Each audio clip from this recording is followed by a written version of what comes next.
Marbury. There is a very pretty village by this name, in Cheshire.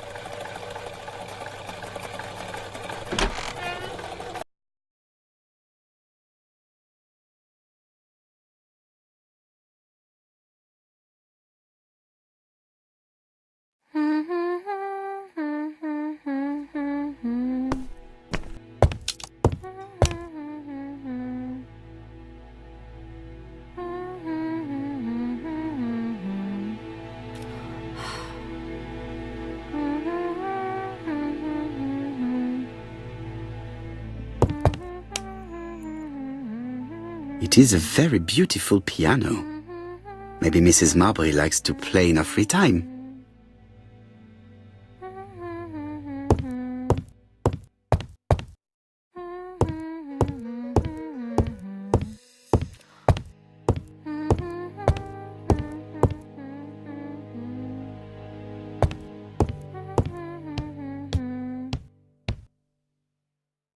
It looks like I've found the real master of this house.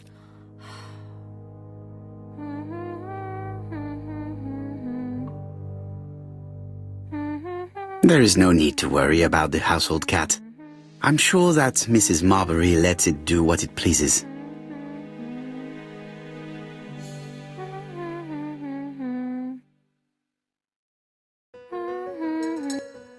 How do you do? You must be Mr. Erkül Püaro. Chief Inspector Japp told me that you might be coming.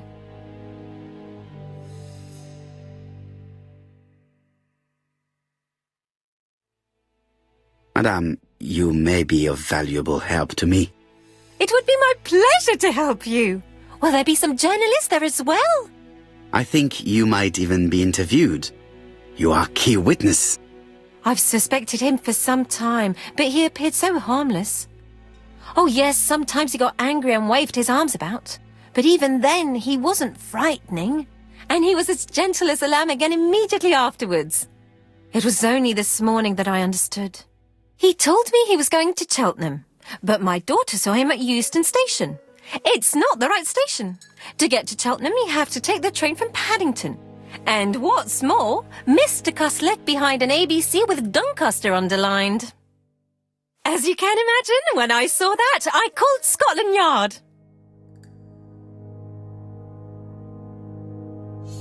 One moment, please. How did you know that Cuss had underlined Doncaster in his railway guide? I went and had a look in his room. I see. Do you make a habit of searching through your lodger's belongings? Well, what are you going to do later? I bet you're going to poke around his room too. Tell me, did you have any other reason to suspect Mr. Cuss? He's rather queer. He talks to himself. He has a bad cough. Because of the war, he says. And then he was in Churston when that millionaire got murdered. I found his train ticket when I washed his coat. He didn't want me to wash his shirt. He washed it himself. But I did see big brown stains on it.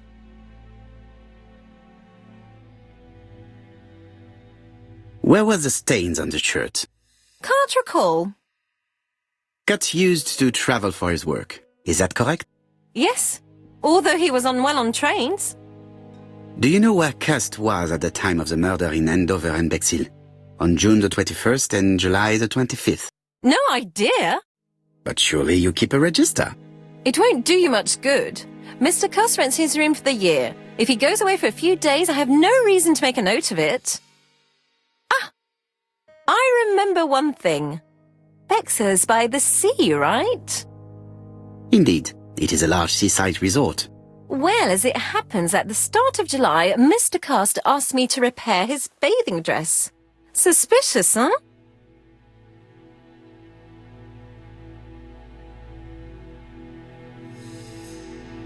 That does not help me much.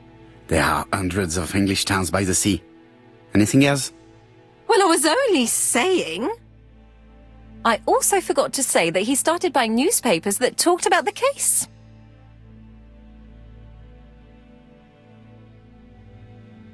When did he start buying the newspapers? Let's see. I think it was just after the millionaire's murder in Churston. He didn't seem all that interested before that. That will be all for now. I'm going to take a look at his room. Take the key on the counter.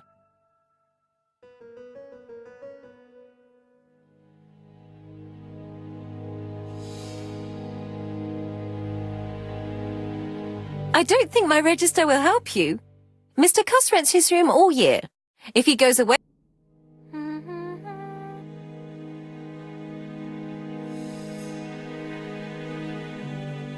The truth is becoming apparent, and I have something to say to Mrs. Marbury.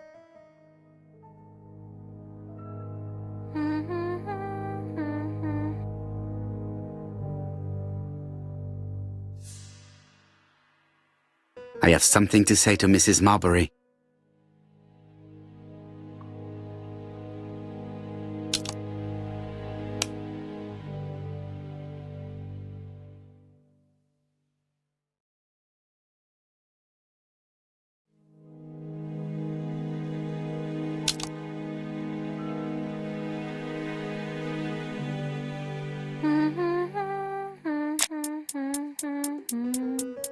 This woman appears to be in a bad mood.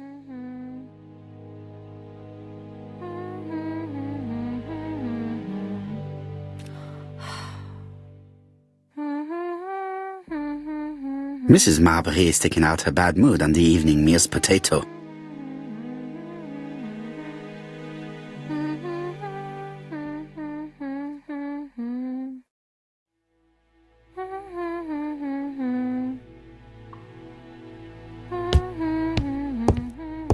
I have something to say to Mrs. Marbury.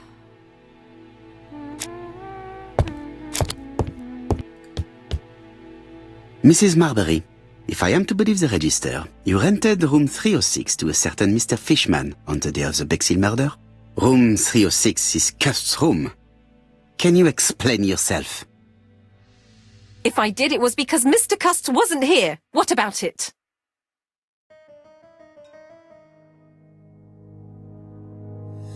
You rented the same room to two people. That's fraud. Calm down, Mr. Poirot. My lodgings were full and I couldn't let poor Mr. Fishman sleep outside.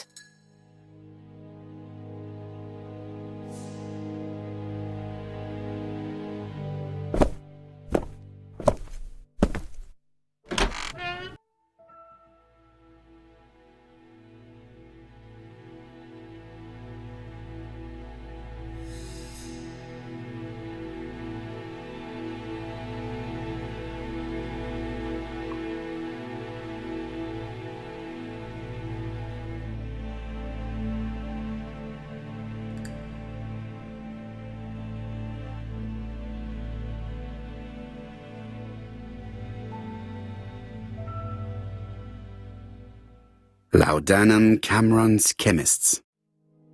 Laudanum, a medicine for coughs. It is what Dr. Clark prescribed for Mrs. Asher. This subject would probably be useful to me.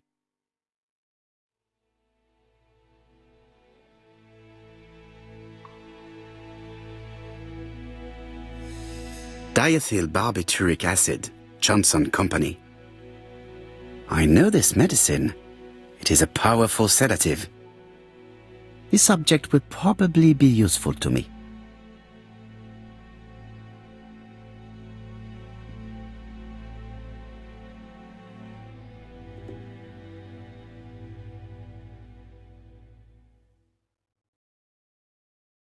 How awful.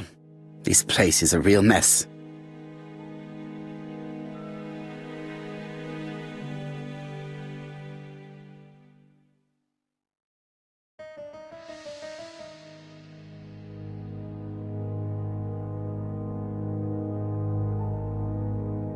The least we can say that Mr. Cust is not very concerned about order and balance.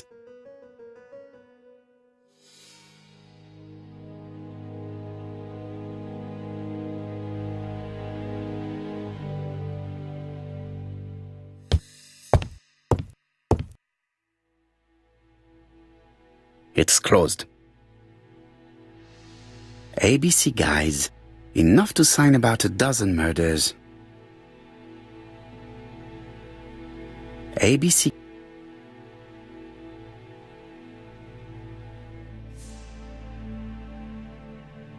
It's closed.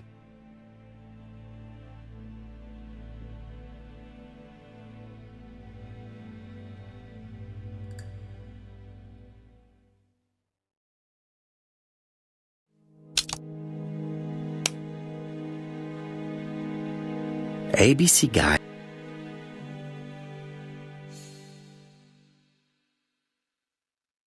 It's closed.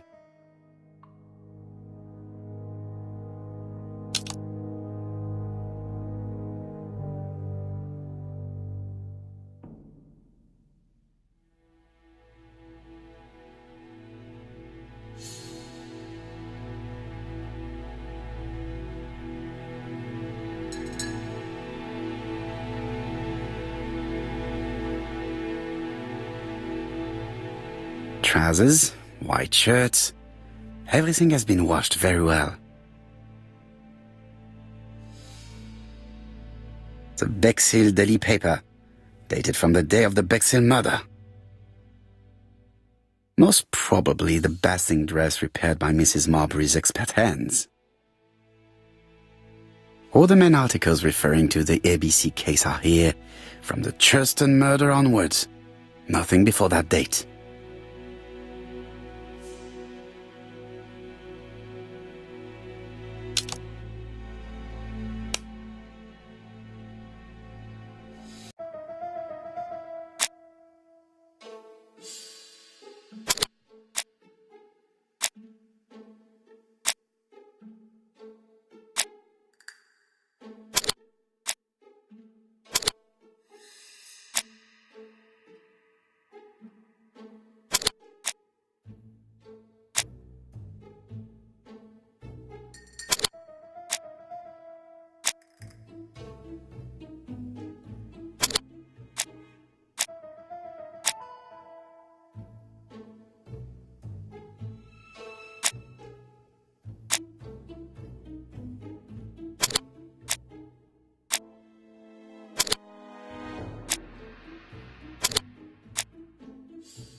The register shows that Cust did not sleep at the guest house on the day of the murder.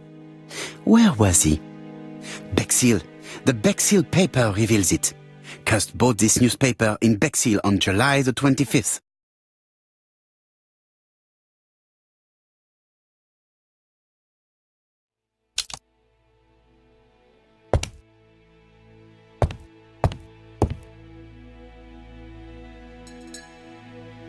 War of 1914-1918. By the King's order, the name of Corporal A.B. Cust, Devonshire Regiment, was published on the London Gazette on May the 10th, 1918, as mentioned in a dispatch for gallant and distinguished service. An army dispatch, wounded on the Somme front, victim of a gas attack. Corporal Cust greatly deserves his distinction.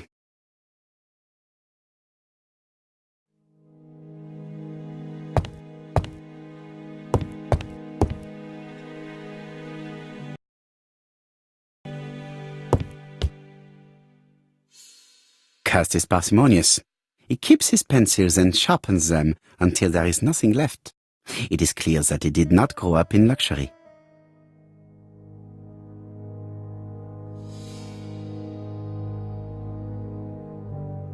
A long-bladed knife. A murderer's weapon. This object will probably be useful to me.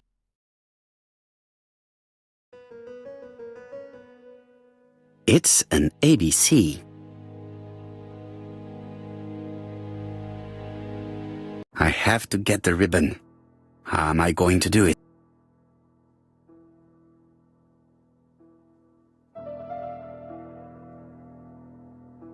The ribbon is jammed.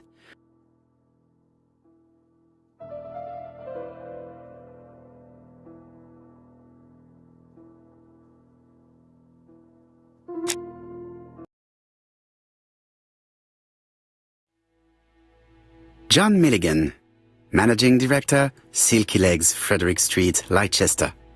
To A.B. Cust, Marbury's Guest House, 1935, May the 21st.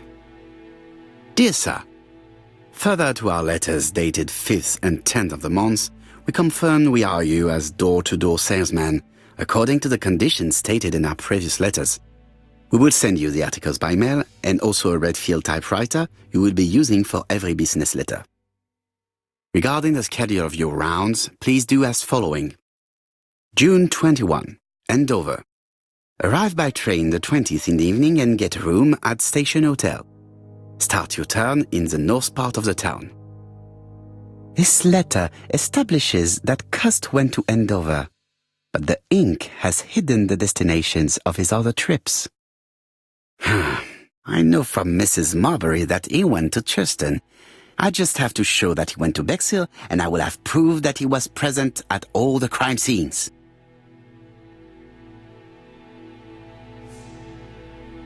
Did Cust drop it when he opened the window, or was it Mrs. Marbury while she was cleaning?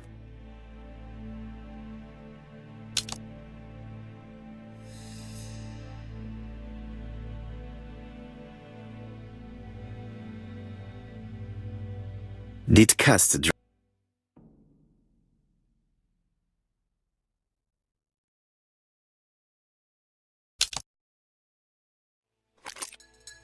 This knife is very useful. Who knows, maybe it never cut anything other than string. Stockings. Stockings.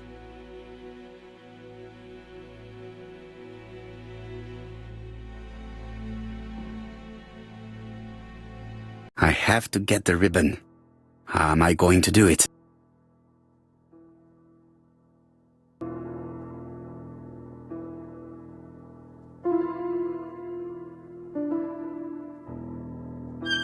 The left-hand heel has been removed.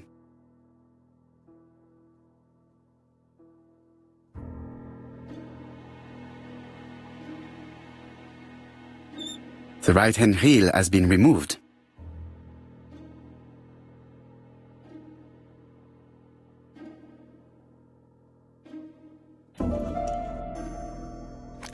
And here is the ribbon.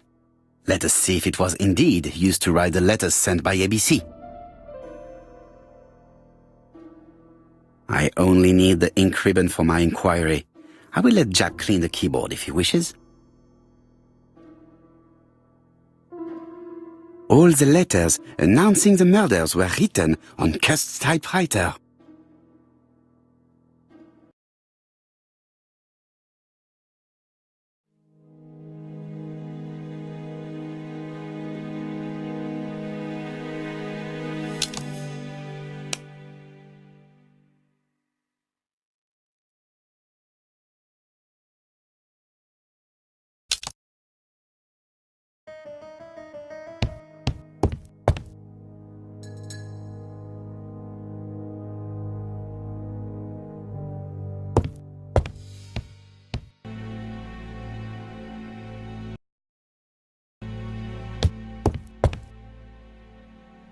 This dark stain.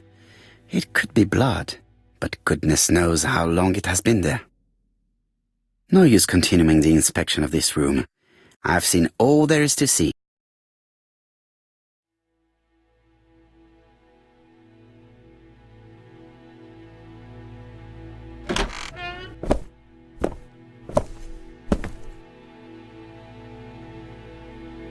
Goodbye, Mrs. Marbury. Thank you for your help. I look forward to seeing you again, Mr. Poirot. Ah, Chief Inspector. I was about to leave. Good evening, Chief Inspector. Welcome. Please excuse me, I must go to the kitchen. I'll leave the key of Mr. Cust on the counter. I'm sorry I'm late. I've spent ages with the Doncaster police. And you? I have established one fact. On 3 occasions, Cust was at the scene on the day of the crimes.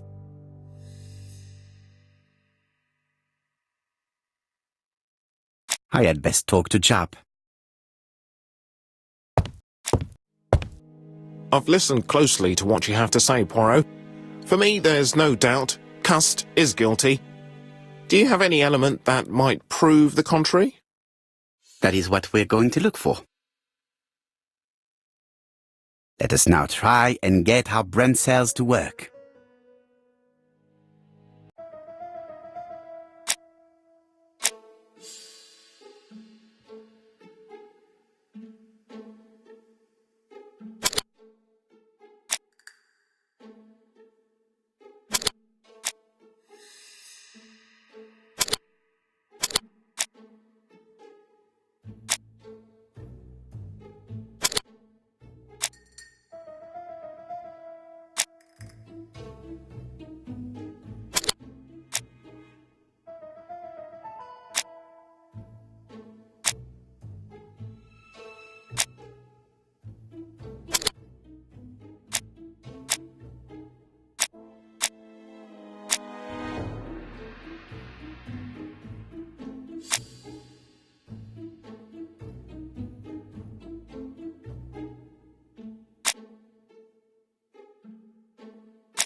The evidence against Cust is overwhelming. His presence at the scenes, the knife, the blood-stained shirt, the ABCs in a box.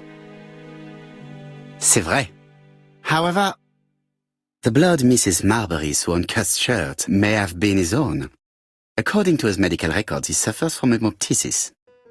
The murderer cut Sir Carmichael's throat from behind, and the blood spurted outwards. You would expect the murderer's shirt to be stained on the sleeves, not on the buttonholes, yet we see quite the opposite.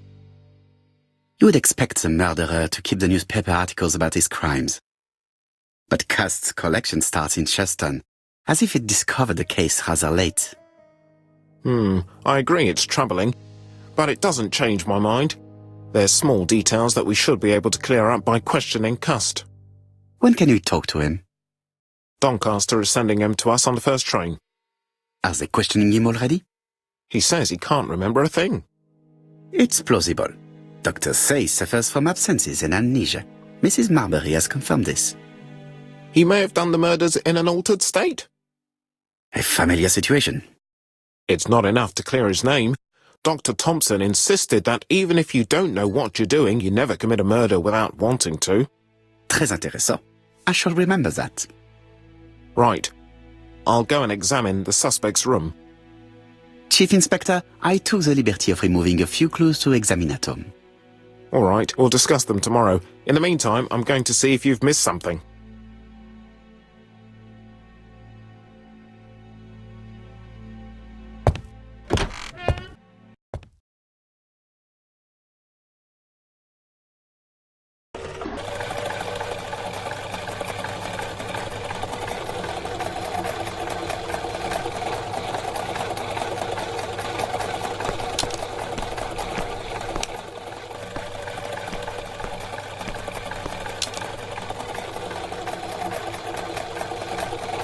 To Scotland Yard, please.